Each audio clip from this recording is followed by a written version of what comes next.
જય રામપીર મિત્રો, સ્વાગત છે તમારું હિતેશ મિની વ્લોગમાં. તો આપણે થઈ ગયા છીએ નાઈ ધોઈને કમ્પ્લીટ હવારમાં. તો જો તમારે જયદેવ મામાની બધા તપેલાને બધું ભરતા હતા, મેહુલ મામાને બધા, રતન મામાને બધા, કારણ કે આજે તો મારા મામીનું શ્રીમત. તો પછી આપણે પગી ગયા છીએ રાંદલમાના દર્શન કરવા. તમે બધા પણ રાંદલમાના દર્શન કરી લેજો અને વિડીયોમાં બનાવી રહેજો, આગળ મજા આવશે. પહેલી વાર આવ્યા હોય તો ચેનલને સબસ્ક્રાઈબ કરજો, લાઈક કરજો અને શેર કરજો. ગુજરાતી તરીકે સપોર્ટ કરજો. તમે ક્યાંક ઘરે રાંદલમાં બેહાડ્યા જશે કારક તો કોમેન્ટમાં કહી દેજો. પછી આપણે જવાનું હતું તળાજે. તો જો આપણે પગી છીએ તળાજે, કારણ કે આપણે આવવાનું હતું ભીંડો ને એવું બધું વેચવા. તો જો આ બધા આમ કંઈક આવી હરાજી થતી હતી. તો હજી તો બધા આવતા હતા બકાલું લઈ લઈને. જો લીંબુ અને રીંગણા અને આપણા ભીંડોને સોળી લઈને આવ્યા હતા. પછી આપણે પગી જ પાછા ઘરે જમણવાર હતો ત્યાં. તો અમારે રતન મામાની બધા મત દઈને વે આવ્યા હતા. બકાલું વેચવાનું થોડુંક મોડું થઈ ગયું હતું, એટલે આપણે ઘરે પહોંચવામાં થોડીક વાર લાગી. ત્યાં તો ઘરે તો બધું કામ થઈ ગયું હતું અને દાડિયા ખાલી એનું કામ કરતા હતા. પછી જો અહીંયા ડાયરી કમ્પ્લીટ થઈ ગઈ હતી, ખાલી વઘાર નાખવાનો બાકી હતો. જો આમાં ડાયલ સરસ મજાની ડાયલ થઈ ગઈ છે.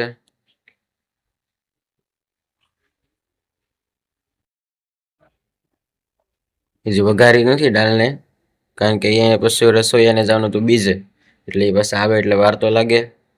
તમારે દીના મામા દાળ હલાવે છે. મને તો પેલા એમ છે આવી ડાળે છે, કે ના ના હજી વઘારવાની છે. પછી મને ખબર પડી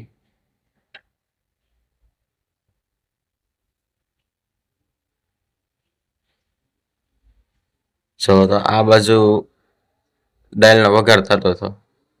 દાળના જો આમ હવે દાળમાં નાખશે એટલે એકદમ દાળ મસ્ત થઈ જશે.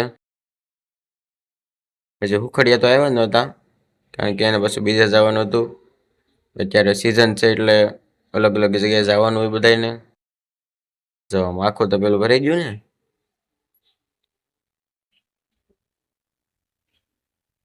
દાળનો વઘાર ને બધું નાખતા થઈ. પછી આવી ગયા હતા ખમણ. તો બધા કઈ ખમણ કાપવા બેસી જાવ. તો જો અમારે આ બધા છે ભાઈ બહેનો, ખમણ કાપવા બેસી ગયા છે. તો અમારે વિપુલભાઈ, સાગર ને તમારે શેઠ દિલીપ શેઠ.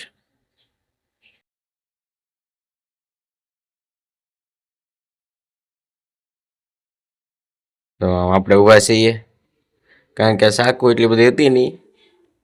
મેં જો થાકી જાવ તો કહેજો, તો આપણે ખમણ કાપવા બેસશું.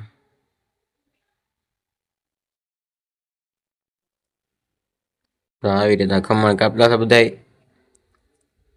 પ્રસંગ હોય એટલે કામ તો હોય ભાઈ ઘરે.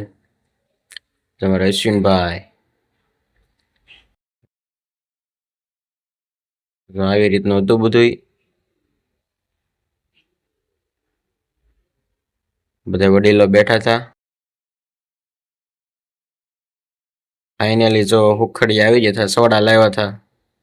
હુખડિયા સોડા લાવ્યા હતા દાડિયા હાટું, આપણે નહોતા લેવા ગયા. શાકની ગ્રેવી થતી હતી, તો આ બાજુ દાળનો વઘાર ને બધું નખાઈ દીધું. જો આમ હવે થઈ ગઈ ને દાળ મસ્તીની.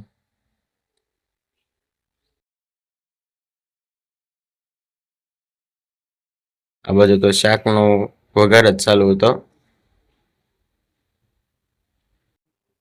જો આમ શાક બનીને થઈ ગયું છે કમ્પ્લેટ. એક નંબર દેખાય છે. તો આમ પનીર ટીકાનું શાક હતું. તો પનીર ટીકાનું શાક હતું, ગ્રેવી કમ્પ્લીટ થઈ ગઈ હતી, કારણ કે પનીર હજી એવું નહોતું. પનીર આવ્યું હતું પણ કાપવાનું બાકી હતું, કારણ કે ના પાડી હતી હજી પનીર કે હમણાં ન કાપતા, હું કહું ત્યારે કાપજો. તો હવે પનીર કાપવાનું કહી દીધું હતું. જો આ બધા કાપવા માંડ્યા છે પનીર. ગ્રેવી કમ્પ્લીટ થઈ જાય પછી પનીર કાપવાનું હોય. એ કે પછી પનીર કાપજો, હું આવી જાઉં પછી.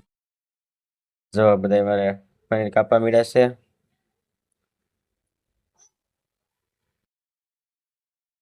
તો બધા પનીર કાપે છે.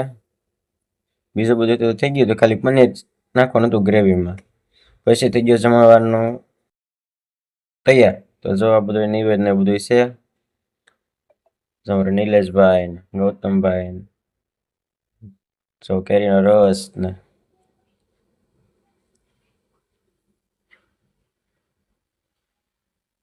આવી રીતનું બધું હતું. બધા મીડા છે પીરસવા.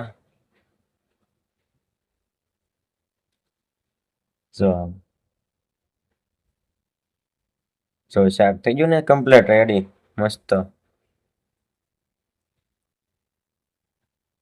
જો દાળ ને તો છાશ. આવો તડકો હોય એટલે છાશ પીવાની કંઈક મજા જ આવે.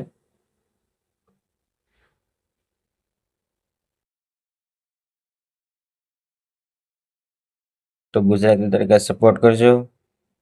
વિડીયો ગમે તો લાઈક કરજો. તમારા માનવભાઈ ને બધા છાશ ભરતા હતા. આવી રીતનું બધું કંઈક હતું. બધા બેસી જશે જમવા. તો અહીંયા દાળ ભાત હતા.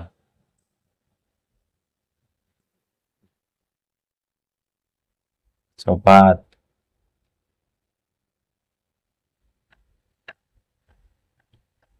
વિજયભાઈ ને બધા દાળ ભાતમાં હતા. હું